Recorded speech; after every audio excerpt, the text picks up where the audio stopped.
Oi pessoal, bom dia, sejam bem-vindos. Vamos iniciar, né? Agora, para muitas pessoas, um horário diferente, né, pessoal? Eu estou na Paraíba e continuo no horário às 8 horas, né? Então, grande parte do Brasil aí, agora é 9 horas, né? Mas daqui a pouco a gente acostuma, né? Uns semanas aí a gente vai acostumar. Então vamos lá, vamos começar aqui. Bom dia a todos, um bom dia a todos, sejam todos bem-vindos. Vamos fazer a nossa prece inicial, para a gente iniciar então o estudo do livro Diálogo com Sombras, né? Com a participação de todos. Vamos então pegar o nosso Mestre Jesus, usar a palavra, o intuito de aprendermos algo, de pensarmos algo, de sincronizarmos os amigos espirituais, trazem as informações da vida humana, as tecnologias atuais, todas as intuições que nos envolvem a semear sobre a Terra princípios renovadores que venham auxiliar o tempo da humanidade, o tempo de estudo da doutrina, das atitudes diárias e cotidianas de cada dia. Ajuda-nos, Senhor, a aproveitarmos esses recursos e podermos então assimilar essas intuições através de lampejos que se transformam em atitudes. Que talvez iluminem os lares conectados ao nosso instrumento, ilumine todos os nossos irmãos que estão em busca do conhecimento, em busca da renovação, em busca da paz. Obrigado por tudo, Senhor, começa conosco. Assim seja. Vamos lá, bom dia a todos, um grande abraço. Vamos dar sequência ao estudo do livro Diálogo com as Sombras, né? De Nilton Reis de Miranda. Estamos ainda no capítulo 2, né? E falando sobre a renovação do grupo, né? Estamos ainda falando sobre a renovação do grupo. Então, vamos pegar aqui.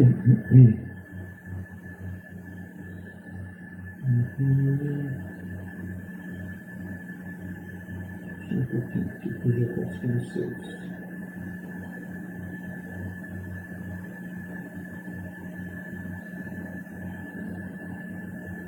Ok, então vamos lá. Primeiro seria a página 108 aqui, né?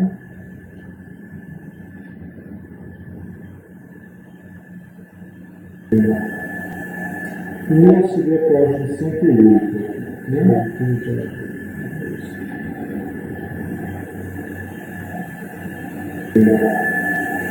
Primeiro seria a página 108, só um carro,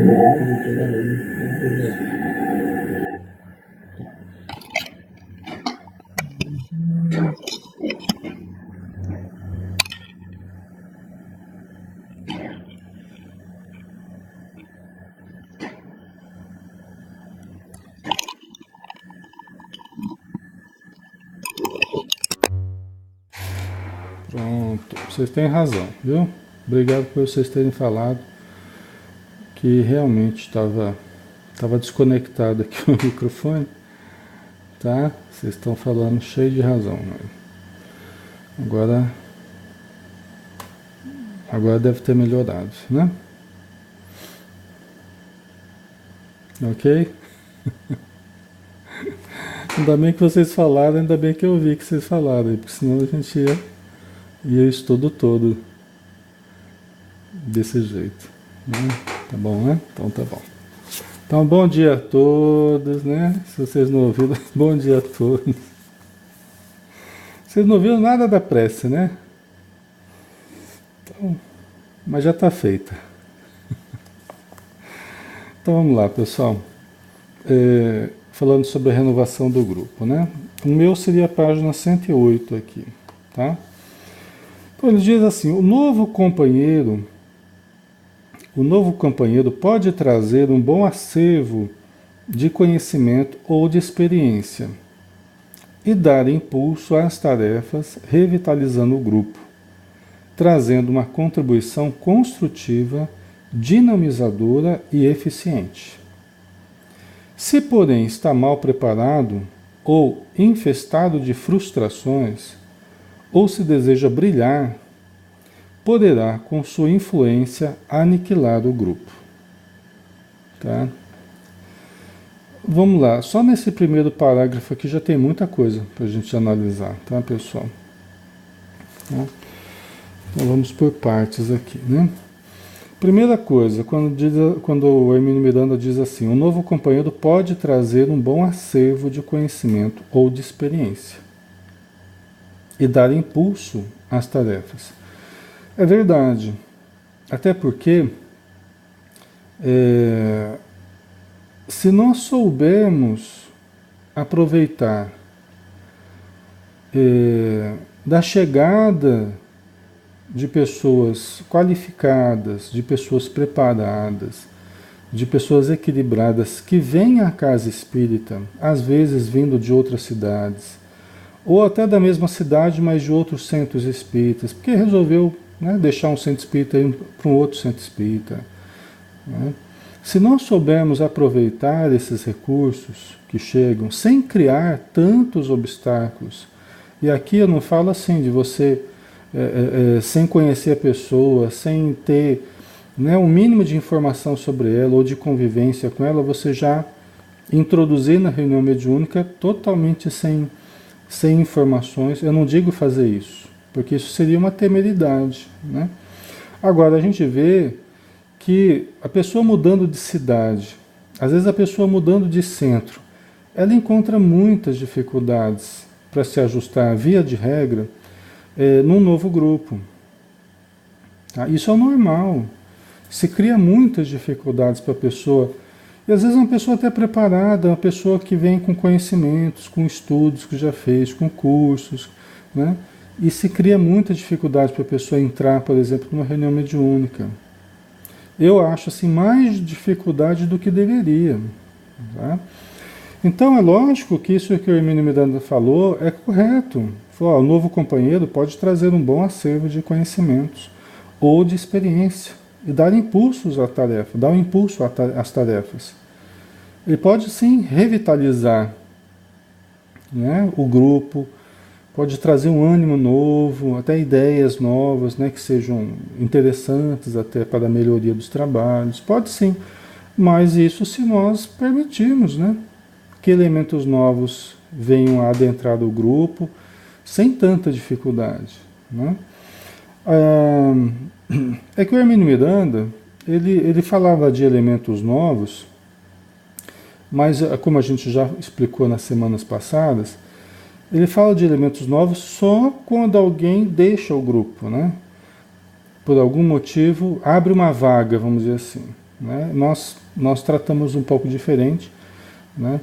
Porque o Hermínio Miranda tratava de um modo assim, mais fechado, ele fazia as reuniões no apartamento dele, ele não tinha propriamente uma estrutura de centro espírita, e nós sempre trabalhamos dentro de centro espírita, então ele trabalhava num modelo bem mais rígido e que se alterava menos, né? Tinha um fluxo, tinha uma rotatividade meio menor.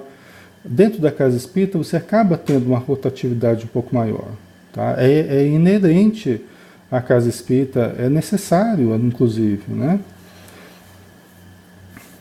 O Paulo, às vezes espíritos velhos com grandes bagagens, né? Às vezes um espírito experiente, né, Paulo? A gente precisa tomar só cuidado com os modismos, né? Às vezes pessoas que chegam assim, dependendo de onde vem, dependendo da cultura que traz, do centro de onde veio, né? Às vezes você tem que tomar certos cuidados porque vem trazendo às vezes modismos, né? Que podem ser introduzidos também na sua casa, na sua casa espírita ou no seu grupo mediúnico. E aí são coisas que, se você percebe Você já tem que, antes de introduzir a pessoa, já conversar com a pessoa, falando, olha, aqui é diferente, tá? Você vem com conhecimento, mas aqui é diferente, certos, né? Certos padrões que nós usamos é diferente do padrão que você traz. Vamos ver se você vai se ajustando, se vai, né? E às vezes o que a pessoa traz é até melhor e nós podemos também aprender com isso. Então nós temos que ter discernimento, tá? É o estudo e a experiência que vai dando isso pra gente, né? A Luciana colocou, bom dia, eu acho que os centros espíritas ainda estão muito arcaicos, né? Não dão oportunidade para as pessoas. Tem visão presa ainda do passado. Eles falam muito em palestras, esquecem de nossos irmãos que estão precisando de socorro. É verdade, Luciano. Então, isso é uma das coisas que a gente mais percebe que tem existido, né? A gente precisa dinamizar essa área, né? E ter mais pessoas trabalhando como médiuns, mais doutrinadores, mais grupos funcionando, né? Então, eu concordo com isso também, tá? Então vamos lá, né? Então, revitalizando o grupo, trazendo uma contribuição construtiva, dinamizadora e eficiente. Tá? Então isso pode acontecer com as pessoas novas que são introduzidas no grupo, né? Se, porém, está mal preparado ou infestado de frustrações, ou deseja brilhar, cada situação dessa aqui é um caso à parte, tá? Então, se está mal preparado. Tá? Então, vamos abrir aqui essa questão do estar mal preparado, né? Veja bem, pessoal. Você pode ter uma pessoa que não está preparada, né? Não é só que está mal preparada, não está preparada. Eu tenho conversado sobre isso com vocês, os critérios, né, que a gente usa para introduzir uma pessoa no grupo, mesmo que seja como observadora do grupo. Alguém que está observando / se tratando. Tá? Então, veja bem, na equipe mediúnica, nós nunca vamos colocar alguém que está despreparado. Por quê? Porque sempre teremos pessoas que estarão se preparando. Tá? Agora, tem pessoas que não têm condição nem para observar e se tratar dentro do grupo. Tem pessoas que não têm essa condição. Por exemplo, eu não permito pessoas que fumam ou que fazem uso constante de alcoólicos, né? À medida que a gente sabe, né, que isso acontece, porque às vezes a gente pode até achar uma coisa e depois a pessoa mostrar outra, né? Nós não temos um controle absoluto da vida das pessoas, né? Então, aquilo que a gente vê, aquilo que a gente percebe no discurso da pessoa, aquilo que ela nos passa, dependendo de algumas situações, pessoas que têm muito medo de espírito, muito medo de ficar num lugar com a luz um pouco reduzida, ou ambiente fechado, né, que tem pânico, tem algumas situações específicas, ou que demonstrem não ter nenhuma base doutrinária, nada de informação, para tirar um bom proveito da reunião, né? Então tem algumas situações que são contraindicadas, né? Ou pessoas ainda muito, muito desequilibradas mediunicamente. Pessoas que são muito desequilibradas mediunicamente, é médium, mas ainda não tem controle nenhum sobre a própria mediunidade, eu desaconselho levar para a reunião mediúnica. O que eu faço? Eu vou tratando da pessoa à parte. Deixo até a pessoa incorporar nos atendimentos individuais. Vou conversando com ela, vou entendendo como é que funciona a mediunidade dela, mas aí é eu e ela.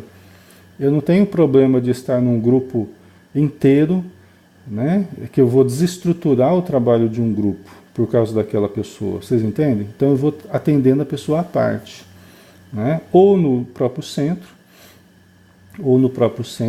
né, nos atendimentos fraternos, nos atendimentos individuais que a gente faz, ou quando ela vem através do consultório, que é muito comum também. Às vezes a pessoa nem é espírita, não tem informação nenhuma, e vem através do consultório e começa a incorporar no consultório, né, que é muito comum. Às vezes você vai fazer um relaxamento com a pessoa incorpora, normal, né? Aí eu converso com o espírito, tal, atendo, né? E depois explico para a pessoa, falo, olha, não sei se você sabe, mas você é médium, tal, vou explicando, né? Então tem pessoas que o tratamento faz parte, a pessoa incorporar, tá? Só que aí é o período que eu vou ajustando aquela mediunidade, que eu vou dando conhecimentos para ela, eu vou estudando, inclusive às vezes no consultório, eu vou estudando junto com a pessoa. Pega livros e vamos estudando, vamos entendendo, né? Quando ela vem a querer ir para a casa espírita, quando vem a aceitar participar de um grupo mediúnico, porque ela precisa, ela já está preparada, ela já está orientada. Então, essa inserção, mesmo que seja uma continuidade do tratamento, ela já está com um domínio maior, já estou mais seguro de introduzir essa pessoa no grupo, tá, pessoal? Então, agora, uma pessoa mal preparada, como eu falei, ou despreparada, ou totalmente despreparada, é desaconselhável de introduzir no grupo mesmo, tá? Ok. Então, vamos lá. Então, ela falou, né? A pessoa está mal preparada. Ou infestado de frustrações. É uma outra situação, tá? Ou a pessoa está infestada de frustrações, ou seja, a pessoa traz muitas frustrações no campo psicológico dela, ela traz conflitos muito intensos no campo psicológico, emocional, né? Veja bem, então, nesse período que eu vou atendendo individualmente, seja na casa espírita, seja no consultório, dependendo como a pessoa foi buscar, dependendo da necessidade dela, né? Ela pode precisar, inclusive, do consultório e pode precisar do atendimento individual na casa espírita, né?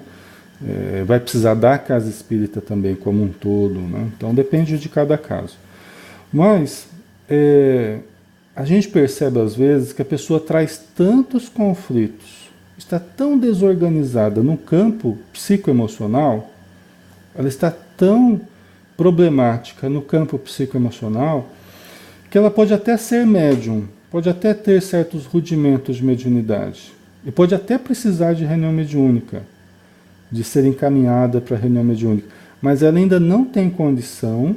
Por quê? Porque ela precisa primeiro se organizar melhor emocionalmente, ela precisa se organizar melhor psiquicamente, até para conseguir distinguir melhor a questão mediúnica da questão psicológica. O que é mediúnico e o que é psicológico dentro dela, tá, pessoal? Porque senão vira uma mistura danada, né? Vira uma mistura muito grande do que é meu e do que é do espírito. Então isso tem que ser organizado suficientemente antes que a pessoa adentre a reunião mediúnica. É lógico que a pessoa não vai chegar perfeita na reunião mediúnica. São coisas que ela vai a vida inteira, ela vai ter que trabalhar por aprender a distinguir melhor o que é seu e o que é do outro. Até onde vai o eu, até onde vai o outro, onde começa o outro, tá? O outro, os espíritos, ok? Só que eu tenho que tirar o grosso primeiro, né? Eu tenho que tirar o grosso, eu tenho que ajustar aquilo que é mais chamativo a princípio. Tá? E isso, tendo algumas conversas anteriormente, né? Você fazendo um tratamento, um acompanhamento anteriormente, né? Isso dá para a gente perceber, ok? Deixa eu ver aqui que o Anderson colocou, Anderson Ribeiro. É uma verdade, as pessoas não querem mudar seus hábitos morais, mesmo sabendo que é preciso. E acabam até mesmo abandonando o centro espírita, é verdade. Quando a gente vai até introduzindo uma pessoa na reunião mediúnica, embora você tome cuidados, tal, você nunca sabe como que a pessoa vai reagir ao longo do tempo. Tá? Você nunca sabe como que a pessoa vai reagir ao longo do tempo. É sempre uma incógnita. Por quê? Porque ela pode resolver fazer tudo certinho do jeito que tem que fazer, do jeito que a gente vai orientando, tá? Do jeito que os livros orientam. E ela pode resolver fazer tudo errado. Tá? Porque nós temos livre-arbítrio e as pessoas têm livre-arbítrio. Então elas entram na reunião mediúnica e elas continuam tendo o livre-arbítrio delas. Então, se elas quiserem agir de uma forma correta e se ajustando àquilo que a direção do grupo vai colocando e tal, elas vão se ajustando. Agora, tem pessoas que vão se mostrando mais rebeldes, vão se mostrando mais difíceis, né? Sempre criar contraposição, sempre criar dissensão, sempre criar polêmicas. Então, tem pessoas que estão buscando o inimigo fora de si, né? Elas não percebem que o inimigo está dentro delas, criando dificuldade para elas, aí ficam buscando o inimigo fora de si. De repente o inimigo é o doutrinador, o inimigo é o dirigente do grupo, é o presidente da casa espírita. Então, são pessoas atormentadas que com o tempo a gente vai percebendo que elas são assim, né? E mesmo que façam cursos antes de entrar muitas vezes a gente só vai conhecer ao longo dos anos e nós não temos garantias, né? Nós não temos garantias de como ela vai atuar dentro do grupo. Então tem pessoas que a gente só vai entender com o passar do tempo, né? Deixa eu ver, o Adriano colocou, né? Quando uma pessoa é médium, mas ela não sabe, e quando sabe que mas não exerce as atividades mediúnicas, ela sofre com isso? Qual é a consequência disso? Então, Adriano, quando a pessoa é médium, né, não sabe que ou quando ela sabe que mas não exerce, ela acaba tendo algumas dificuldades a mais. Por quê? Porque ela vai perceber as coisas espirituais, ela vai sentir, dependendo do tipo de mediunidade que ela tem, ela vai ter percepções, ela vai ter sensações físicas, ela vai ter emoções específicas, certos sintomas que são comuns ao médium sentir, que não são seus, mas o médium vai para a reunião mediúnica e trabalha aqueles sintomas, auxilia aos espíritos necessitados. Então alivia, aí fica melhor, entendeu? Então vai conseguindo ter uma vida de uma qualidade muito melhor, na medida que tem essas percepções, entra na sintonia de certos espíritos, mas atende esses espíritos na reunião mediúnica. Agora, tem muitas pessoas que têm mediunidade, saiba ou não que tem mediunidade, mas não participa, não resolve trabalhar, não resolve estudar, não resolve se aprimorar, não resolve atender, né? O que acontece é que a pessoa sofre mais, tá? E acaba, às vezes, desenvolvendo até doenças mesmo,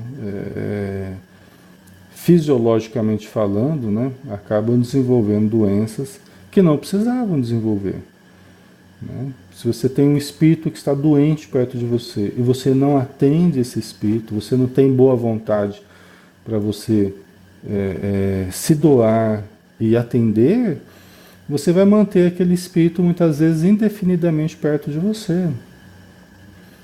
E pela mediunidade você vai sentir as energias daquele espírito. Isso pode se converter numa doença, numa depressão, por exemplo, entendeu? Um pânico. Então não é muito inteligente, a bem da verdade, não é muito inteligente a gente ser médium e não trabalhar com a mediunidade. Às vezes as pessoas muito rebeldes, elas ficam lutando contra a mediunidade, ao invés de perceber a sua realidade e começar a usar para o bem, né? Então não é muito inteligente a gente ficar lutando, né, com a mediunidade. Certo? A Márcia Santos colocou aqui: bom dia, eu tenho conflitos, não sei mesmo o que são, psicológico, espiritual. Tem horas que parece que estou ficando louca, tenho muitas dúvidas, tenho crise de pânico, é horrível, estou perdido. Márcia, nessa condição, é necessário ir numa casa espírita, é necessário tomar passe, fazer atendimento fraterno, tal, né? E também, provavelmente, você vai precisar de terapia, tá? Então, assim, a casa espírita, terapia, de preferência com alguém que seja espírita, viu? Porque senão você né, gosta do espiritismo, não sei até que ponto você participa, tal, mas é interessante que seja alguém que fale a sua linguagem, que você possa falar de tudo, inclusive da parte espiritual, tá? E se precisar, se você está nesse nível de dificuldade que você está falando, pode ser que você precise de medicação, provavelmente vai precisar. Mas aí na casa espírita eles podem também dizer isso para você no consultório, né? Se você for buscar ajuda psicoterápica, provavelmente vão encaminhar você também para uma ajuda psiquiátrica, tá? Por quê? Porque é o profissional mais preparado para trabalhar com a questão do psicotrópico, do remédio e tal. Então, pelo que você está falando, talvez você precise da casa espírita, da terapia e também da medicação, até você dar uma equilibrada, tá? Mas aí depende do que as pessoas que forem atender você vão dizer, tá bom? Mas procure, não fique ruminando essa situação não, tá? Procure para começar a melhorar, tá bom? As pessoas que tenham necessidade, eu falo isso, pessoal, porque a gente atende online, né? Pessoas de qualquer parte do planeta a gente atende online, né? Minha formação dentro da psicologia, atendo como psicoterapeuta, né? Transpessoal. Se alguém precisar de ajuda, nos procure, tá, pessoal? Porque, às vezes a pessoa tem mediunidade, né? Mas está cheia de conflitos psicológicos. O que a gente mais trabalha é com isso, tá? São pessoas que estão sentindo coisas, mas também estão com conflitos psicológicos, até em função às vezes das percepções, porque a pessoa não sabe se é dela, se está ficando louca, ou se é do espírito, né? Então, quem precisar dessa ajuda profissional também, nos procure, tá? Porque a gente trabalha o tempo todo com isso, ok? É meio que uma especialização que a gente teve ao longo do tempo. A Renata Rubia, dá para confundir a mediunidade com estar se sentindo pesado? A questão, Renata, é que esse estar se sentindo pesado, esse peso, essa sensação de peso, ela pode ser e é frequentemente advinda da percepção das energias, né? Você não está falando se sentindo pesado porque você está pesada de estar com muito peso físico, né? Isso é uma coisa. Tá? Às vezes a gente está se sentindo pesado porque a gente está pesado e está com sobrepeso, né? Agora, não é disso que você está falando. Você está falando, certamente, daquela sensação de peso. Tá? A gente precisa, às vezes, fazer algumas análises assim, como é que estão os nossos hormônios, como é que estão as vitaminas no nosso organismo, né? Às vezes, certa falta de certos nutrientes podem gerar até a depressão, pode gerar a sensação de cansaço, pode gerar, às vezes você está com carência de certos nutrientes, certas substâncias no organismo. Isso é real, pessoal. Nós temos que valorizar isso, né?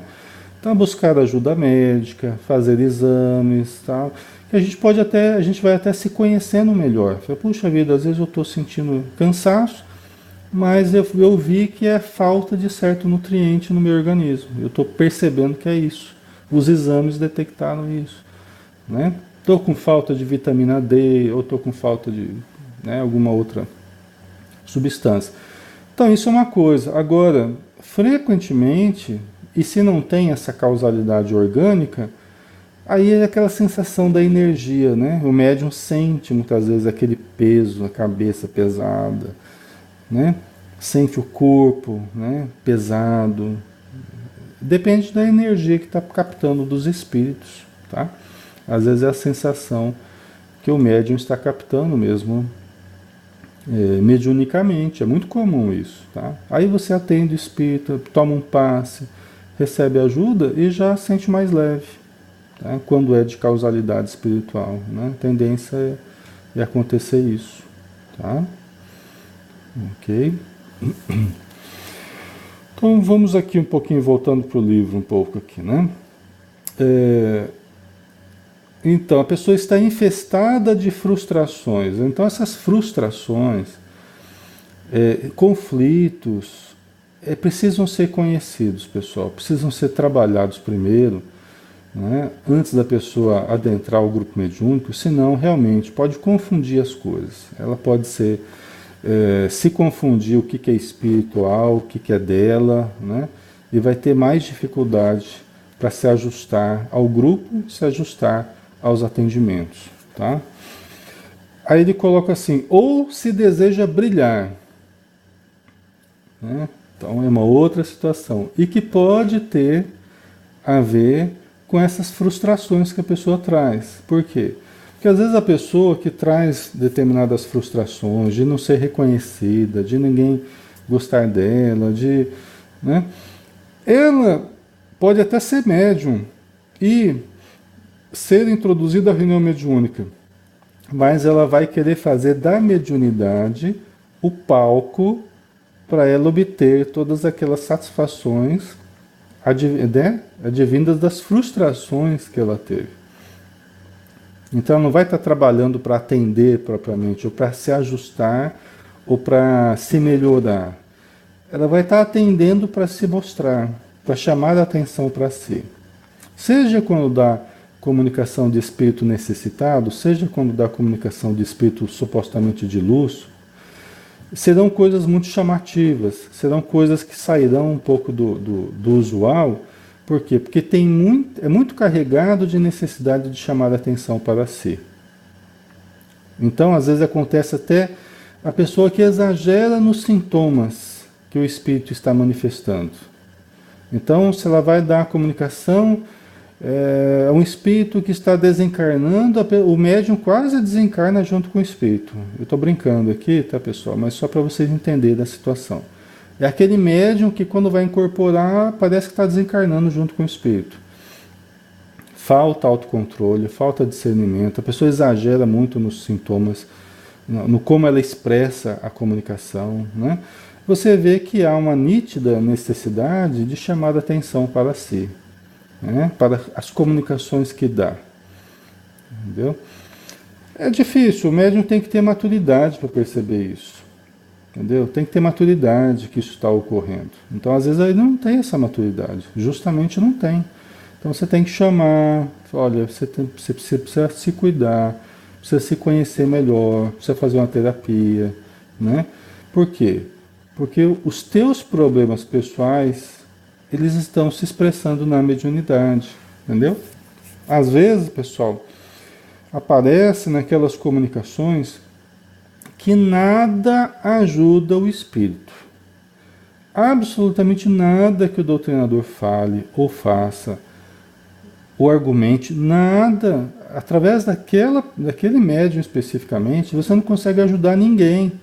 Por quê? Porque são aquelas comunicações que o médium, o espírito, o médium, né, rebatem todo e qualquer argumento que o doutrinador faça, né? Aí você percebe nitidamente que não é só espírito, né? Que não é só espírito, que é a pessoa, o médium rebelde, o médium difícil, né? Carregado de dificuldades, o médium rebelde, o médium reativo, né? Que faz com que as comunicações que sejam pelo seu intermédio impossíveis de serem auxiliadas, entendeu? Se você pensa numa comunicação medianímica, é sempre medianímica, sempre parte do médium, parte do espírito. Vamos pensar em termos de 50-50, 50% médium, 50% espírito. Só que os 50% do médium está muito desestruturado.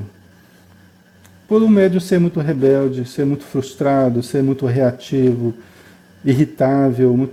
Então você junta os 50% do médium desequilibrado e 50% de um espírito desequilibrado, às vezes você não consegue ajudar. Fica impossível de você ajudar. Entendeu? O raciocínio. Então, aí é a hora que a gente tem que chegar para a pessoa e falar, fulano, você vê que a gente não consegue produzir nada por ter um intermédio. As comunicações que você dá são sempre frustrantes no sentido de ajudar, por quê? Porque boa parte disso é seu. E você não está percebendo que você não está ajudando no contexto das comunicações. Você está simplesmente retratando os desequilíbrios do espírito junto com os teus próprios desequilíbrios. Então são dois espíritos. Quando a gente vai conversar no diálogo, na doutrinação, nós estamos conversando com dois espíritos desequilibrados de uma vez só. Fica quase impossível de você ajudar. Entendeu? Então, como que os espíritos amigos eles entendem? O médium, ele é como que o enfermeiro. O doente chega no hospital, chega no centro. O doente é o espírito obsessor, o espírito necessitado. Ele chega no centro, ele precisa ser atendido. O enfermeiro vai ajudá-lo para que o médico possa atendê-lo, né? Ele tem que ser amparado com segurança por aqueles que são atendentes. Os médiuns são os atendentes ali.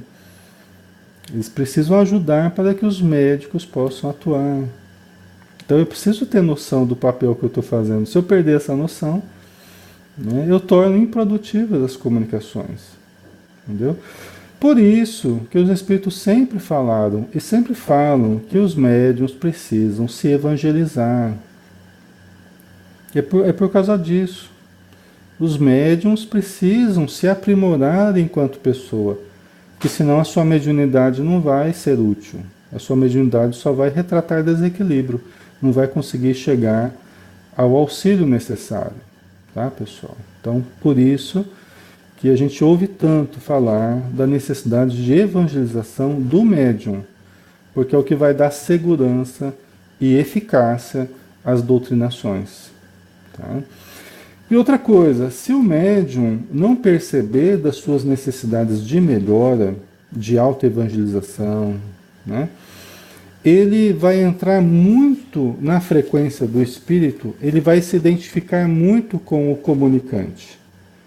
Ele vai se identificar fluidicamente, ele vai se identificar emocionalmente, ele vai se identificar psicologicamente, ele vai se identificar comportamentalmente com o obsessor.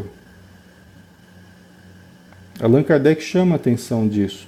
Aumenta o risco de obsessão. Por quê? Porque a pessoa que vem a trabalhar com a mediunidade, vem a trabalhar incorporando, e ela não se trabalha para melhorar-se, ela acaba entrando muito na frequência do espírito obsessor. E aumenta a chance dela entrar em obsessão. Já que ela dá passividade, já que ela incorpora, já que ela entra na sintonia do espírito, ela precisa viver cotidianamente numa sintonia melhor, através do autoconhecimento, do autoamor, né? Ela precisa viver numa frequência dos hábitos bons, ela precisa se desidentificar do espírito comunicante. Ela precisa estar melhor do que o espírito comunicante. Alexandre, mas isso não dificulta para ela dar comunicação? Se ela ficar muito bem, eu já ouvi tanto isso. Se ela ficar muito bem, como é que ela vai conseguir dar comunicação do espírito necessitado? Uma coisa não tem nada a ver com a outra. O médium pode ficar muito bem e deve ficar muito bem no seu dia a dia, na sua convivência, nos seus trabalhos profissionais, seja do que for. Ele deve viver, ele deve lutar, né, trabalhar para viver muito bem e manter a vibração mais elevada possível. Isso não vai atrapalhar o seu trabalho mediúnico. Isso não vai atrapalhar a condição que ele tenha de perceber os necessitados, de forma alguma. Inclusive, ele vai até ter mais facilidade para perceber com mais clareza os necessitados. Ah, mas aí ele não vai entrar na frequência do espírito? Ele vai entrar na frequência do espírito momentaneamente, tá? E não absolutamente. Ele vai entrar pontualmente, mas mantendo o seu equilíbrio, mantendo a sua condição. Ele não vai ficar o tempo todo em prece, né? Porque se ele ficar o tempo todo em prece na reunião mediúnica, aí ele não vai perceber mesmo os necessitados, tá? Então ele precisa observar as necessidades ao seu redor. Mas ele vai saber descer a captar a frequência do pensamento do espírito, até as sensações que o espírito tem, tudo mais, faz parte. Só que ele ajuda o espírito. Por quê? Porque normalmente ele tem uma condição melhor. Então ele tem uma clareza, um discernimento maior, inclusive quando ele dá a comunicação. Por quê? Porque ele tem um filtro melhor de discernimento, de conhecimento, de autodomínio. Ele consegue filtrar melhor as comunicações. Vocês estão percebendo a diferença? Né? Do médium que entra absolutamente na vibração do espírito, pela falta da oração, pela falta do autoconhecimento, pela falta de desenvolvimento de amor, inclusive, de bons hábitos, né? Ele entra, ele vive na frequência do obsessor, na verdade, ele vive na frequência do necessitado. E quando dá a comunicação, frequentemente acabam sendo comunicações muito atormentadas, pouco produtivas, tá? E que aumentam o risco de obsessão, certo? Porque ele não consegue sair daquela frequência com mais facilidade. Por quê? Porque ele vive, na verdade, aquela frequência. E a pessoa que vive numa frequência melhor, ela consegue voltar da sua condição usual, a sua condição cotidiana, né? De boas vibrações, de bons pensamentos. Né? Ok, pessoal? Espero que tenha ficado claro aí a distinção, né? Ok?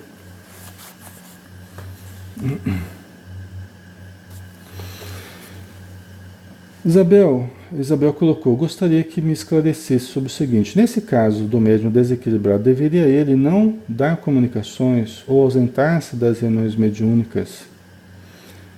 Isabel, ele deveria receber orientações e buscar se aprimorar. Não é tão difícil assim, entendeu?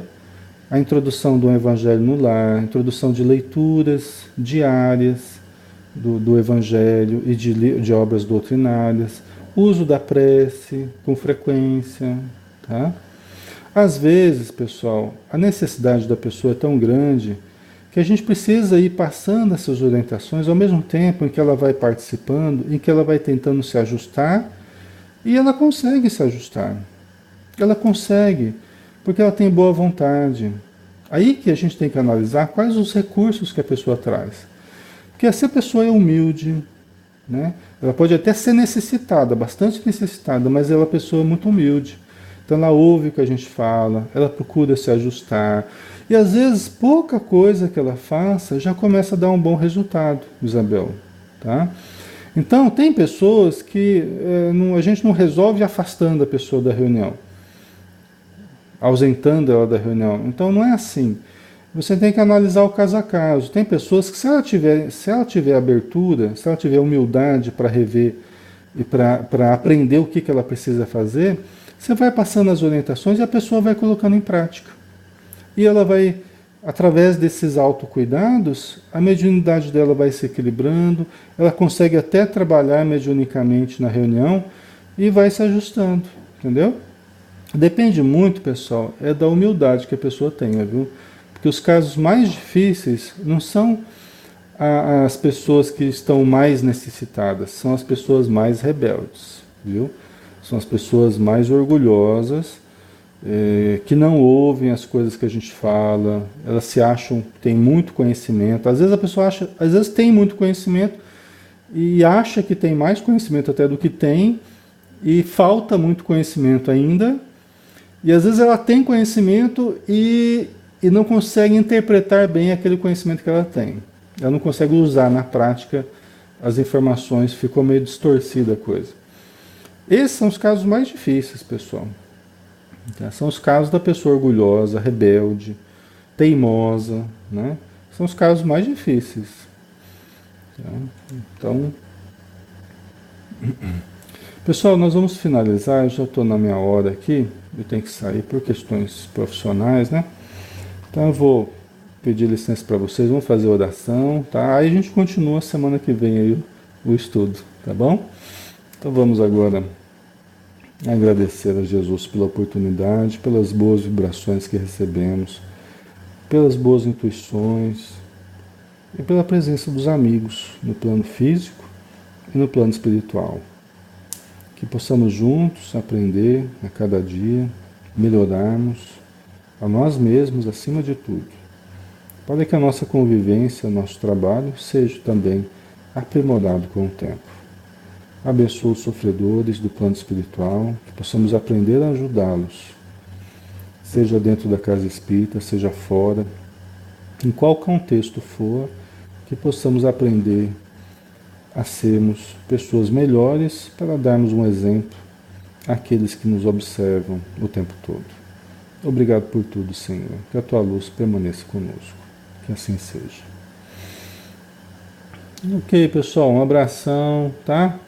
Fiquem com Deus e quinta-feira de manhã a gente está de volta aqui, tá bom? Fiquem com Deus, um abraço.